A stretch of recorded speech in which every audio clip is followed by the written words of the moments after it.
Gold, trusted gold buyers. మీరు తాకట్టు పెట్టిన బంగారాన్ని విడిపించి ఈ రోజు ఉన్న మార్కెట్ ధరకు కొనబడను.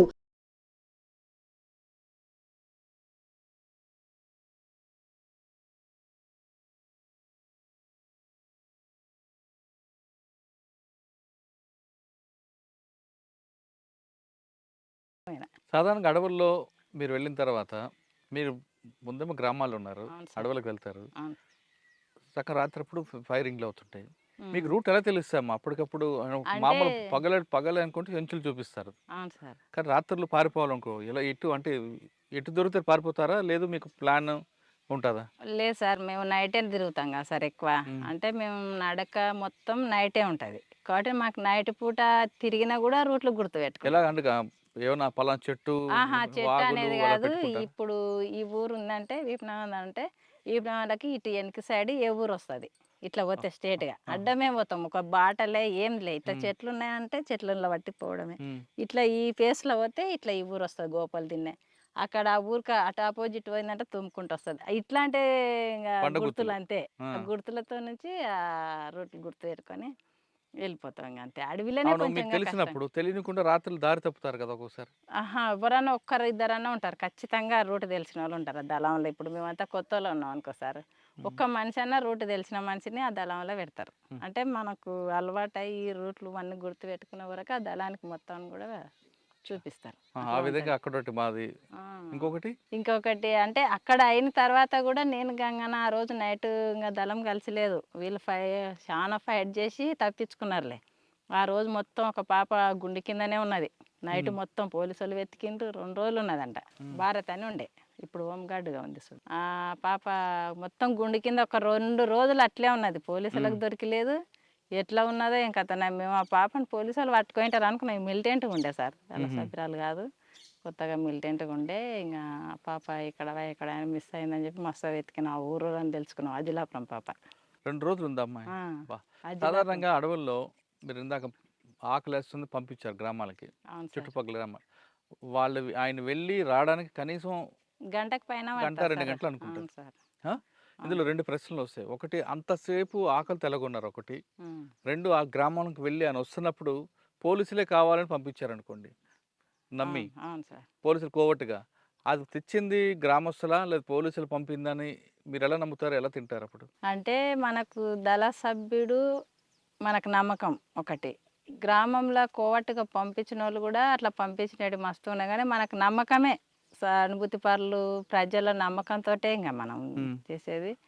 ఇంకొకటి ఆకలితో అంటే మన దగ్గర పల్లీలన్న ఏమన్నా ఒకటి ఉంటుంది, ఉడకబెట్టుకొని అవి వచ్చే వరకు కూడా ఆకలి అనేది తీర్చుకుంటాం సార్. మీరు కొండ మీద కానీ గుట్టల్లో కానీ వంట చేస్తే పొగ వస్తుంది కదా, అవును సార్. ఆ పొగ రాకుండా ఏమైనా టెక్నిక్ ఉందా? ఏం లేదు సార్, పొగ రాకుండా అంటే కాకపోతే సెంట్రింగ్గా చూసుకోవాల్సింది మనకు కాదు, దగ్గరలో. భూమిలో గోతు తీసి లేదు సార్, మట్టి మేమైతే పెట్టి బట్ట అట్లాంటిది పెడితే వస్తుంది, పొగ రాదంటారు.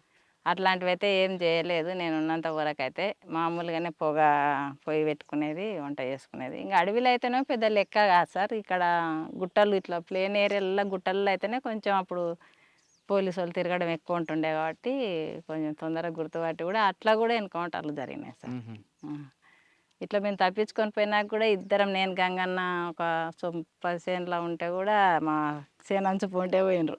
అసలు ఆ సెలకాయన ఊరికొచ్చి మమ్మల్ని లేపిండు. మేము నిద్ర పోతే కూడా, అన్న లేవండి పోలీసు వాళ్ళు ఇట్లకెళ్ళే పోతున్నారు అని అంటే లేచి కూర్చున్నాం. అప్పుడు ఇంక ఏం చేయలేము. ఎంతసేపు ఉన్నా ఫైటింగ్ ఇచ్చి తప్పించుకోవడం, చనిపోవడం. ఇంక అదే అవును. ఇంకా సాధ్యమైన వరకు తప్పించుకోవడానికే ప్రయత్నం చేస్తాం సార్. ఇప్పుడు మీరు తప్పించుకుని ఎన్కౌంటర్ చెప్పారు, అవును సార్. కానీ మీరు చేసిన దాడులు మేము చేసిన దాడులు అంటే చాలా వరకు కూడా ఇంకా బాగా ఎక్కేసి గుర్తుండిపోయిన ఒకటి చెప్పండి. చాలా వరకు ఇంకా నేను ఎక్కువ దాడులలో లేను సార్. నేను ఉండడం ఇది పోలింగ్ ఒకటి. బూత్ మీద అటాక్ ఉందట కదా. అవును సార్, పోలింగ్ బూత్ పైన ఈయన కొడికిల దగ్గర రికీ చేసినాము ఫస్ట్. కొన్ని రికీ చేసి కూడా ఫెయిల్ అయినాయి సార్. నేను స్పెషల్ దళంలో ఉంటే తర్వాత కూడా ఈ కల్వకుర్తి నుంచి తీసి కూడా మళ్ళీ స్పెషల్ దళం ఏర్పాటు చేసింటప్పుడు అప్పుడు స్పెషల్ దళంలో నేనే మహిళగా ఉన్నా సార్. నేను కుడికిలలో అప్పుడు ఎలక్షన్లు ఉన్నాయి, ఏదో ఓటింగ్ ఉన్నది ఉంటే పోలీసు వాళ్ళు తక్కువ ఉన్నారు. అప్పుడు పోలీసు వాళ్ళని చంపాలని అయితే కాదు సార్, ఏంటంటే వెపన్స్ తీసుకుపోవాలి. మనకు వెపన్స్ తక్కువ ఉంటాయి కదా ఇక్కడ దగ్గరలో. ఎటునైనా చేసి వాళ్ళని చనిపోకుండా వాళ్ళ మీద అటాక్ చేయాలి, వెపన్స్ అయితే తీసుకుపోవాలనేది ప్లాన్ సార్ మాది. అయితే ఫస్ట్ ఒక ఇద్దరిని పంపించి ఎక్కడెక్కడ నిలబడినరు ఏందనేది రిక్కి చేయించినాం. చేయించిన తర్వాత ఇక్కడ అది స్కూల్ ఉన్నది, కుడికల్లా కుడికిల స్కూల్ కుడికిల, దగ్గర. ఇక్కడ ఒక మనిషి, అక్కడ ఒక మనిషి, ఆడొక మనిషి కూర్చున్నారు అనేది మనకు ఇన్ఫర్మేషన్ సార్. అయితే ఇక్కడ ఒక ఇద్దరం పోవాలి, అటు పక్క ఒక ఇద్దరం పోవాలి అనేది అనుకున్నాము. అనుకొని పోయినాము. పోయిన తర్వాత ఏంటంటే పొయ్యి దగ్గరికి పోయిన తర్వాత సరెండర్ కాండి అని చెప్పి మొత్తుకున్నాం సార్. మొత్తుకుంటే కూడా ఒక అతను చేతులు ఎత్తింది, కానీ ఒక అతను ఫైరింగ్ చేస్తున్నాడు సార్. ఫైరింగ్ చేస్తుంటే ఇంకా ఫైరింగ్ మనం ఆత్మరక్షణ కోసమే ఆ రోజు ఫైరింగ్ చేసారు మన వాళ్ళు. ఫైరింగ్ చేస్తే అతనికి తూట తలిగి పడిపోయిండు. పోలీస్ అయినా తలిగిపోతే అది అప్పుడు 2 వెపన్స్ తీసుకొని వెళ్ళిపోయినాం సార్. ఇంకా అంతే. బాధ అనిపించలేదు మీకు? బాధ ఉంటుంది కానీ ఇంకా మనం వాళ్ళు ఫైరింగ్ చేసినప్పుడు తప్పదు కదా సార్. మరి ఇంకా చంపాలనేది అసలు కానే కాదు. చంపకుండా అంటే వాళ్ళు సరెండర్ అనగానే మీకు ఆయుధాలు ఇస్తే మీరు చంపేవారు కదా? లేదు, కాదు, చంపేవాళ్ళు కాదు. ఆ విధంగా ఆయుధాలు ఇస్తే గవర్నమెంట్ వాళ్ళకి సస్పెండ్ చేస్తారు కదా? చేస్తారు కానీ ఇంకా వాళ్ళకి తెలుస్తుందా సార్ అవన్నీ? ఇంకా కాకపోతే ఇంకా దాడి చేసి ఎత్తుకపోయినారు అనేది ఒకటి ఉంటుంది వాళ్ళకు ఉంటుంది కాబట్టి వాళ్ళు అటాక్ చేస్తారు, మామూలుగా ప్రతిఘటించడానికే చూస్తారు.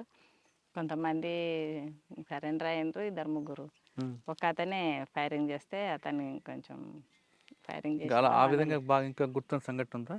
ఇంకా ఆ విధంగా అంటే ఒక దగ్గర చెదలగుమ్మి ఎన్కౌంటర్లో కూడా మేము మహిళలమే తప్పించుకున్నాం సార్. 4 చెదలగుమ్మి అని అడవిలో సార్ అది. అంతా స్నానాలకు పోయినాం మేము. మళ్ళా స్నానాలకు పోతే మనలంతా దళం అప్పుడు క్యాంపు నడుస్తుంది. అక్కడ అందరూ ఉన్నారు.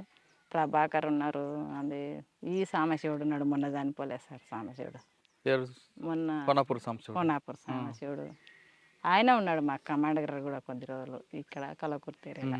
అశోక్ చనిపోయిన తర్వాత ఇంకా ఆయన కూడా కమాండర్గా ఉన్నాడు. అక్కడ అచ్చంపేట సైడ్ కూడా కమాండర్గా పనిచేసిన ఆయన దగ్గరనే పనిచేసినాం మేము. మీ అందరు స్నానాలకు వెళ్ళారా? స్నానాలకు ఆ 4 పోయినాం సార్. నేను, రమకాంత్ భార్య ఉండే ఒక ఆమె ఇంటి దగ్గర పెళ్లి చేసుకొని వచ్చిండే, ఈ రజిత కాక పద్మాని ఉండే. ఆ పాప సరిత అని ఒక పాప ఉండే, ఇంకొక అమ్మాయి ఉండే, భార్యతో ఏమో ఉండే. వీళ్ళందరి కొత్తనే నేనే కొంచెం అటు తెలిసిన మనిషిని, ఇంకా కొద్దిగా సీనియర్ మనిషిని, కొద్దిగా ఏరియా ఎక్కడన్నా పోవాలన్నా తెలిసిన దాన్ని. అందరిని స్నానాలకు పంపించిండు. పక్కన జనార్దన్ షికారికి పోయిండ్రు, ఏమన్నా దొరుకుతుందేమో కానీ వెపన్ తీసుకొని షికారికి వెళ్ళిండ్రు. మమ్మల్ని ఆడ స్నానం చేయండి అని చెప్పి వెళ్ళి దారం మొత్తం పైన ఉన్నారు. 2 మళ్ళా సమానికి వెళ్ళిండ్రు సార్. ఇంకా క్యాంపు కాబట్టి సామాన్ ఎక్కువ కావాలి కదా అడవిలో. పెంటల అది ఏ ఊరో దగ్గరలో ఉంటుంది, అక్కడ చెంచు పెంటలు ఉంటాయి సార్. అట్లా దాటుకుంటా నడుచుకుంటా వెళ్ళిపోయిండ్రు. ఇంకా కొంతమందే ఉన్నారు, బాగానే ఉన్నాం సార్. 30 మందికి ఎక్కువ ఉన్నాము, 30-40 మంది ఉన్నాము. ఇట్లా ఇక్కడ 3 బ్యాచ్లు ఇట్లా ఉన్నాము మేము. ఇంకా పోలీసు వాళ్ళకు అప్పటికి క్యాంపు జరుగుతుందనే విషయం తెలిసినా సార్. వాళ్ళకి తెలిసి ఇట్లా సామాన్కు అక్కడ పోయినాం కదా సార్ మేము. అయితే పోలీసు వాళ్ళు ఇక్కడ మేము దళం మొత్తం క్యాంప్ ఇక్కడ ఉంటే ఇక్కడ మధ్యలో వాగు ఉంటుంది సార్. ఇత్తల పోలీసు వాళ్ళు వచ్చి ఉన్నారు, అపోజిట్ గుట్ట మీద పోలీసు వాళ్ళు ఉన్నారు సార్. పోలీసు వాళ్ళు ఉంటే అప్పటికి మాకు తెలియదు, మీ కింద ఉన్నది వాళ్ళకి తెలియదు, వాళ్ళ పైన ఉన్నది మాకు తెలియదు. స్నానాలు చేసుకుంటాం మేము కూడా ఉన్నాము. వీళ్ళు షికారు పోయిన వాళ్ళకి కూడా తెలియదు సార్. తెలియకుంటే ఇంకా అక్కడ ఒకటి ఏంటంటే సమానికి వెళ్ళిన వాళ్ళు 2 విజయ్ అని ఉండే, విజయ్ ఇంకొక అతను. వాళ్ళు సామాన్ మూటలు ఎత్తుకొని వస్తుంటే పోలీసు వాళ్ళు చూసిండ్రు. మనోళ్ళు ఈడెందుకుంటారు, అవతల కదా ఉండేది అని చెప్పి ఎమ్మడే సామాన్ పోయిన వాళ్ళు ఫైరింగ్ చేసిండ్రు. అప్పటికి మేము స్నానాలు చేసి క్యాన్లలో నీళ్ళు పట్టుకొని గుట్ట ఎక్కుతున్నాం సార్. ఇంకా పైకి క్యాంప్ మీదకి ఎక్కుతున్నాము. సరిత అని చెప్పి శ్రీకాంత్ భార్య ఇప్పుడు ఉంది సార్. ఇప్పుడు ఆ పాప అచ్చంపేట ఈ ఐనూలు శ్రీకాంత్. ఆ పాప ఏం చేసిందంటే మాకన్నా ముందర క్యాన్ ఎత్తుకొని పైకి ఎక్కింది. అప్పటికి ఆ ఫైరింగ్ అయ్యేదావిడ ఏం చేసిండ్రంటే దళం మొత్తం వెళ్ళిపోయింది. ఇంకా లేదాడ క్యాంప్ అందరు వెళ్ళిపోయినారు. మేము వాగులోనే ఉన్నాము. ఇక్కడ పోలీసు వాళ్ళు వచ్చినారు. పోలీసు వాళ్ళు దిగి కూడా పైకి ఎక్కినారు, మేము ఉన్న ప్లేస్లోకి ఎక్కినారు. వీళ్ళు సెంట్రీ ఇక్కడ షికారికి పోయిన వాళ్ళు రాలేము, మేము వీళ్ళని చూసుకుంటూ ఉన్నాము. ఇంకా పైకి ఎక్కి పాపలు ఒల్లి పెట్టినా కూడా మమ్మల్ని పట్టుకునే వాళ్ళే పోలీసు వాళ్ళు. ఆ పాప ఏం చేసిందంటే డ్రెస్సులు వేరే ఉన్నాయి, కొత్త పాప అసలు డ్రెస్సులు వేరే ఉంటే సెంటర్ దగ్గర ఎవ్వరు లేరు, మనోళ్ళు అయితే ఒక్కరు కనబడతలేరు అని క్యాన్ ఆడనే పెట్టి కిందికి దిగి వచ్చింది అంతే. ఇంకా ఇట్లా సెంటర్ ఉంటుంది, సెంటర్ దగ్గర కింద పెట్టింది. పోలీసు వాళ్ళు ఆ పాపను చూసలేరు అంతే. మేము చీరలు కట్టుకొనే ఉన్నాం మళ్ళీ అప్పటికి స్నానాలు చేసి. సెంటర్ దగ్గర పెట్టి ఇంకా కిందికి దిగొచ్చి నాకే చెప్పింది, అక్క మనోళ్ళు అయితే కనబడతలేరు, ఎవరో కొత్త వాళ్ళు కొత్త కొత్త డ్రెస్సులు కనబడుతున్నాయి అని అన్నది. కొత్త కొత్త డ్రెస్సులు అంటే కూడా నేను పోలీసు వాళ్ళు అని అనుకోలే. సరేలే ఎందుకైనా మంచిది, మనం డైరెక్ట్ ఎక్కొద్దు, ఇట్లే వాగులంగా కొంత దూరం పోయి మనం అట్లా రిటర్న్ వెనకంగా వచ్చి చూద్దామని అన్న అడవిలో.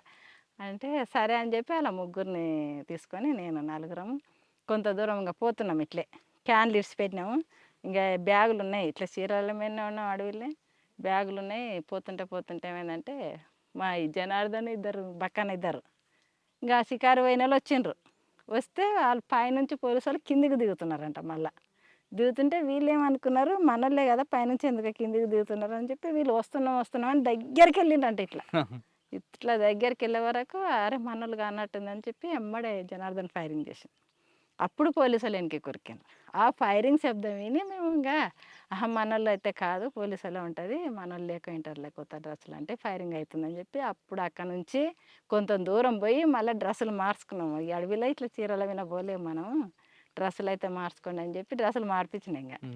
ఇంకా యూనిఫామ్ వేసుకోండి మనం పోలేమని చెప్పి అంటే అప్పుడు ఇంకా మాకు అప్పుడు అర్థమైంది సార్. ఇంక ఇప్పుడు వీళ్ళకి ఎప్పుడైతే ఫైరింగ్ జరిగిందో జనార్దన్కి బక్కనకు వాళ్ళు ఇంకా అప్పుడు అర్థమైంది ఇది ఎన్కౌంటరే, ఇంకా సార్ అన్నోళ్ళు లేకుంటారు, ఇట్లా చేసి ఇంకా మనం ఇక్కడ నుంచి అయితే వెళ్ళిపోవాలి అని చెప్పి వాళ్ళకి ఇంకా యూనిఫామ్ వేసుకున్నాము.